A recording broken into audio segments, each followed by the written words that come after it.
The Ant and the Grasshopper.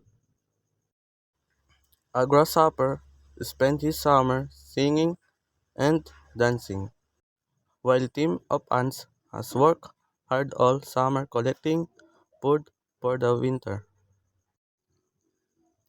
He doesn't understand why the ants work so hard.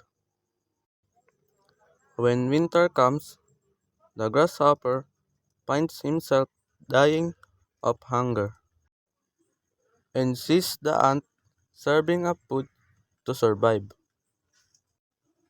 He then understands why the ants were working so hard.